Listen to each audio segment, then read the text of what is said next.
With the final installment of the Skywalker Saga now well in our rearview mirror, fans have had time to digest the Star Wars sequel trilogy and explore the positives and negatives. One thing that all three of these latest jaunts to a galaxy far, far away, at least in the Skywalker Saga sense, have in common is that there are several undeniable plot holes strewn throughout them. And while some of these plot holes may have been elaborated on and explained in recent comic books and novels, not everybody who watches the sequel trilogy will be privy to said comics and books. With that in mind then, I'm Sean Ferrick for What Culture Star Wars, and here are 10 major plot holes in the Star Wars sequel trilogy. Number 10. The reconstruction of Luke's lightsaber. Before the rise of Skywalker, the last time we saw Luke Skywalker's trusty lightsaber was it being pulled to pieces by Rey and Kylo Ren in The Last Jedi. But magically, by episode 9 of the Skywalker Saga, Luke's weapon was in perfect working order. If you remember, The Last Jedi saw a forced tug-of-war of sorts that saw Luke's lightsaber pulled into a million tiny pieces. Without even the mildest of explanations, this was all forgotten about by the time we see Rey with this exact weapon in The Rise of Skywalker. One could maybe attempt to make the argument that Rey repaired the lightsaber herself at some point between the events of The Last Jedi and The Rise of Skywalker, but that argument can be immediately countered by how the closing moments of The Rise of Skywalker imply that Rey has yet to ever build, or in this case, reconstruct, a lightsaber. So just how did Luke's lightsaber get repaired? Who repaired it? How were they able to repair it? And how is it flawlessly back in one perfectly working piece? Number 9. The Millennium Falcon's fuel. Seeing the Millennium Falcon fire up and escape from Jakku in The Force Awakens is one of the most breathtaking set pieces in the most recent Star Wars trilogy. Still, there's one huge plot hole in amongst all of this. The audience is led to believe that the Falcon has been left to rot in the desert land of Jakku, with the old girl now merely a big old hunk of junk that's long since past its best days, which makes it all the more head-scratching that Rey, Finn and BB-8 power up this most legendary of vessels and use it to outrun the nefarious First Order. If, as we've first been told, the Falcon has indeed spent years or even decades in the dusty and coarse landscape of Jakku, surely it would take just a little while longer to get her back up and running, even if it was possible to get her working whatsoever. Added to that, just how is there fuel still in the Millennium Falcon when we're reintroduced to the ship in The Force Awakens? Even if the Falcon happened to be dumped with a full tank of fuel, that fuel would have dried up and evaporated way before Rey, Finn and BB-8 stumbled across this bird that once did the Kessel Run in less than 12 parsecs. Number 8. Those Force voices. One of the most impressive, fan-pleasing moments of The Rise of Skywalker saw Rey visited by the voices of a whole host of fallen Jedi as she's being pummeled by Emperor Palpatine. From what we know, said fallen Jedi include Yoda, Luke Skywalker, Mace Windu, Qui-Gon Jinn, Obi-Wan Kenobi, Anakin Skywalker, Ahsoka Tano, Kanan Jarrus, Adi Gallia, Luminara Undul, and Aayla Secura. The element of all of this that doesn't make sense, however, is tied to Qui-Gon. Back in The Phantom Menace, Liam Neeson's Qui-Gon explained how he was the first Jedi in centuries who would be able to communicate through the Force following his death. This means that Qui-Gon gets a pass on being able to speak to Rey, but the rest of those Jedi? Not so much. Jinn was killed off before he was able to pass his knowledge on to any of his fellow Jedi Knights, which would seem to suggest that it would be impossible for any Jedi other than Qui-Gon to be able to speak from beyond the grave. You could possibly say that somebody as wise as Yoda could likely teach themselves this particular trick, but it still feels questionable to have had so many Jedi have this ability that such a big deal was made out of Qui-Gon Jinn being the first Jedi for generations to be able to pull this trick off. Now, it must be said that his cameo in the Obi-Wan series goes a little bit toward explaining this, but even that took place after the deaths of many of these Jedi Knights. Number 7. The idiocy of Palpatine. Considering that he's lived for hundreds of years and is a supreme being with a vast intellect, the Emperor ended the sequel trilogy looking like a complete and utter idiot. The famed saying about the definition of stupidity being repeating your actions but expecting different results is something that Palpatine is culpable of in The Rise of Skywalker. Despite his apparent genius, this Sith Lord is made up to look like a total boob as he again falls back to using his lightning abilities on Rey. Back in Revenge of the Sith, Palpatine was left disfigured after just such an attack on Mace Windu saw this lightning fired back at him, and that is again the source of his ultimate demise in The Rise of Skywalker, this time with Rey pulling inspiration from Windu's playbook. Of course, this is even without taking into account how well his lightning attack on Luke Skywalker went in Return of the Jedi. Back then, it was the reprieved Anakin Skywalker who struck Palpatine while he was mid-flow on yet another blast of lightning. Speaking in a narrative sense, Palpatine's actions at the end of Episode 9 make him look like a total bonehead, and makes you question why he'd repeat something that has so clearly failed in previous movies. Number 6.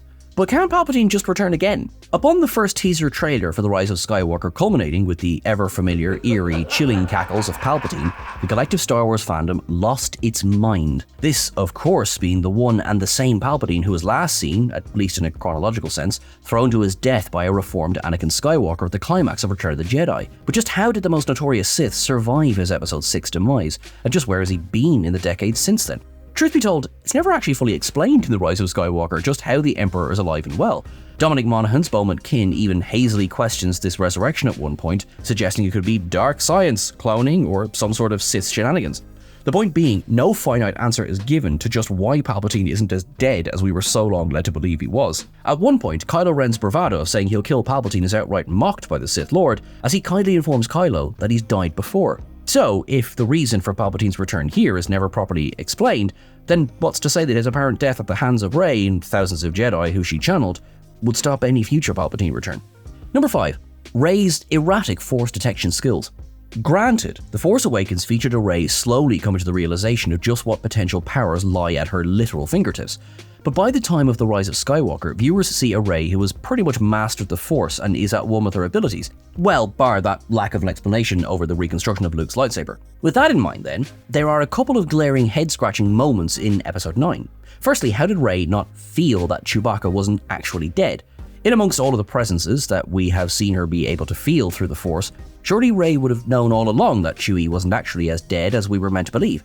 Particularly as later in the movie we see Rey easily detect the Wookiee is in her vicinity. Elsewhere, this same flaw can be pinpointed when Kylo Ren appears on the fallen Death Star. This catches Rey off guard when it should be even easier for her to detect Kylo due to him likewise being tethered to the Force. Considering how many other times we see Rey use the Force to sense the presence of others, these two examples sort of make a mockery of that.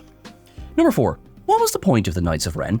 Not necessarily a plot hole per se, but it's more of a what even was the point situation here. In the lead to The Force Awakens release, the Knights of Ren were all over the marketing material for the movie. Looking like nothing but pure, unadulterated, unstoppable badasses, the mere visual of these 6 warriors at Kylo Ren's side had intrigue and anticipation levels amped up to ridiculous levels amongst longtime franchise fans. Despite all of the hype surrounding the Knights of Ren, they were barely in The Force Awakens, completely absent from The Last Jedi, and were simply around in The Rise of Skywalker to serve as fodder for Ben Solo to take down toward the film's climax. So after all of the badass imagery, and after all of the mystique, after all of the hope for seeing just what these group of warriors were capable of, the Knights of Ren were a pointless addition to the sequel trilogy. It's almost as if they were created purposely to sell a bunch of toys and merchandise, or that the sequel films had so many cooks in the proverbial kitchen that the creative waters of the trilogy were left muddied and confused.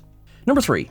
Poe's survival. After a big screen break of just over 10 years, Star Wars raced back to cinemas across the globe in spectacular fashion with the opening act of The Force Awakens. Used to set up the 4 core characters, Rey, Kylo Ren, Poe Dameron, and Finn, of this new trilogy, the film hit the ground running in glorious fashion. And key to that was Poe and Finn hijacking a TIE fighter as they looked to escape the wrath of the First Order. That escape wouldn't quite go to plan, and said TIE fighter was shot down and left in a burning heap. While Finn managed to escape the crash-landing vessel, taking Poe's jacket and the name he gave to the former stormtrooper in the process, it looked far less promising for Oscar Isaac's character. As The Force Awakens unfolds, we would eventually see that Poe Dameron actually survived the TIE fighter crash, although that doesn't really make any sense. It's never explained how Poe survived, and it's not even realistically feasible for him to have survived. Going even further down the rabbit hole, the original plan of The Force Awakens' explosive opening was actually to introduce Poe in a major way before killing him off as we arrive in Jakku. Both Isaac and director J.J. Abrams have confirmed this, and rumors suggest that Poe's role may have been expanded once an on-set injury to Harrison Ford hit plans hard for Han Solo having a larger part to play. Reading between the lines here, it appears as if nobody could really be bothered to come up with a reasonable explanation as to how Poe would have survived in this rejigged script. Number 2. The further muddling of the Chosen One. For the longest time, it was open to interpretation that the famed Chosen One of Star Wars lore was either Anakin Skywalker or Luke Skywalker. Some would even offer up Leia Organa as possibly being the true Chosen One, but now, with the sequel Star Wars trilogy behind us, further questions have been thrown up where this topic is concerned. By all accounts and purposes, the most likely person to be the Chosen One was Anakin. This almost biblical figure was said to bring balance to the Force, which we saw Anakin as Darth Vader do by killing off the Emperor at the close of Return of the Jedi. Some of the wisest beings in the history of the galaxy worked solely on the belief that Anakin was indeed the Chosen One, yet that idea was muddied once again by the events of the sequel trilogy. Outright plot hole? Maybe, maybe not. But the main head-scratcher here is that the story of the sequel trilogy only served to drum up more confusion about the narrative established in the 6 Skywalker Saga movies prior to this latest triumvirate. Number 1. Kylo's Kef Bir escape. While The Rise of Skywalker may not have split opinion quite as much as The Last Jedi, the final part of the Skywalker Saga still had its fair share of detractors. No matter what your thoughts on the film though, it cannot be denied that the Kef Bir battle between Kylo Ren and Rey on the fallen second Death Star is a phenomenal piece of cinema. That said, this ocean fight did have one ginormous flaw.